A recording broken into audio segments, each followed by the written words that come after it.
18 जून 2022 को Kolkata press club में waste Bengal minority thinker forum के द्वारा एक प्रेस कॉन्फ्रेंस आयोजित हुआ।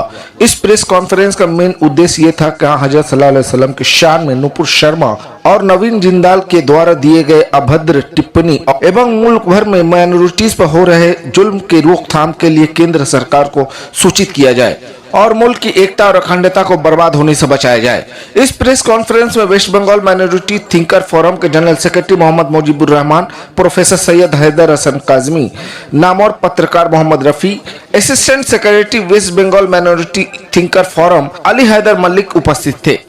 आइए देखते हैं पूरी रिपोर्ट। हम कहाँ जा रहे हैं, हमारा मुल्क कहाँ जा रहा है, वेयर आर वी गोइंग।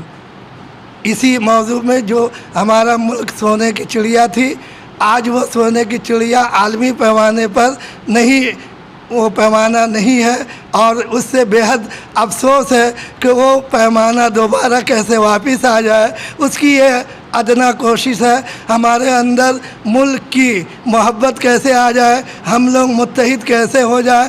साम्राज्यी ताकतें जो हमारे मुल्क को तोड़ने की कोशिशें कर रही हैं, उनका मुकाबला हम किस तरह से करें। इत्तेहाद, इत्तेफाक, भाईचारा ही सबसे बड़ा हमारा इतिहाद है, प्यार मोहब्बत ही सबसे बड़ा इतिहाद है और नफ़रत ही हमारे मुल्क के लिए सबसे बड़ा नुकसानदेह एलिमेंट्स है। जिस तरह से माइनॉरिटी थिंकर्स फोरम एकता, अखंडता, भाईचारा चाहती है, आपस में इत्तेहाद चाहती है। इत्तेहाद हमारी सबसे बड़ी ताकत है। पूरी दुनिया में बहुत सारे एहतजाज हो रहे हैं, हमारे यहाँ मुल्क में भी बहुत शदीद एहतजाज ये मुख्तलिफ़ अंदाज के मुख्तलिफ़ ज़ाविये से किए जा रहे हैं।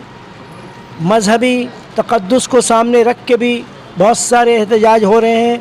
रसूल खुदा सल्लल्लाहु अलैहि वसल्लम के ख़िलाफ़ नुपुर शर्मा और नवीन जिंदल के जो ख़यालात सामने आए हैं, उनके सामने उनकी रोशनी में दो तरह की फ़िक्रें परवान चढ़ रही हैं। एक तो हंगामे, फितना, फसाद, रैट के इरादे रखने वाले लोग बैठ के अपने तौर पर एकजुट हो रहे हैं। दूसरी तरफ जो मजहबी तक़द्दुस का इरफान रखने वाले हैं, उलमाए शरीयत, वो अपने तौर पर इत्तेहाद, इत्तेफाक कायम करने के सिलसिले में और इस ऐसे मौके पर हिंदुस्तानी मुसलमान क्या करें उसके सिलसिले में भी सोच रहे हैं। मगर हमारे यहाँ एक अभी जो ज़रूरत जिस चीज़ की है कि मुल्क में जितनी भी कमेटियां हैं, उनके जो ज़िम्मेदारान हजरात हैं, वो सब बैठें और साथ ही साथ माइनॉरिटीज़ के जो थिंकर्स हैं, चाहे वो सिख कौम में हों, चाहे वो जैनी भाई हों, चाहे वो बुद्धी भाई हों, चाहे मुस्लिम भाई हों, चाहे शिया हों, चाहे सुन्नी हों, जो जिस फ़िरक़े के लोग हैं, वो अपने तौर पर इसके थिंकर्स, जो बड़े बड़े थिंकर्स हैं, वो बैठें।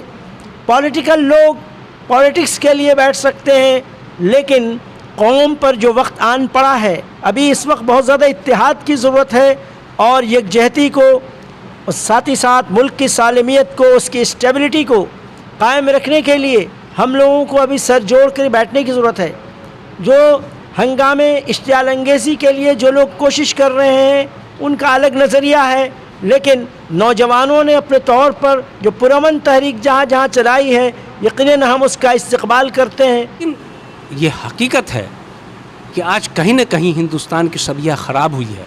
नुपुर शर्मा ने जो स्टेटमेंट दिया, इसको लेकर के आपने देखा कि आलमी सतह पर मुखालफत हुए और बड़ी गैरत की बात है कि हमारे गार्जियन, हमारे वज़ीर आज़म, हमारे चौकीदार वो खामोश हैं। फिर एक मसला अग्निपथ, और अभी खामोशी हैं कि दूसरा मसला खड़ा हो गया, अग्निपथ।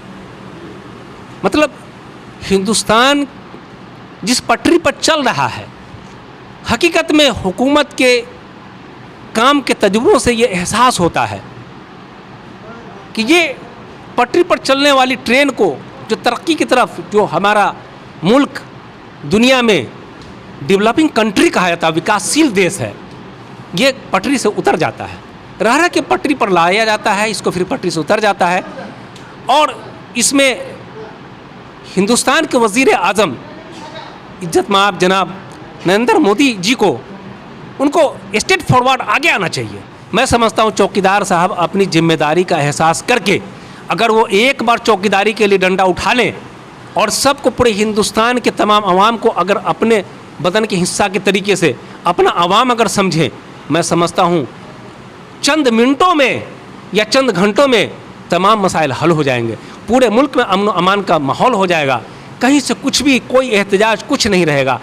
बस आप सिर्फ पॉजिटिव सोच रखिए। हम ये जान रहे हैं कि जो अभी 2 मामला आता है, नूपुर शर्मा, नवीन जिंदल, आप उनको तुरंत बुक कीजिए, अरेस्ट करके अंदर कीजिए उसको।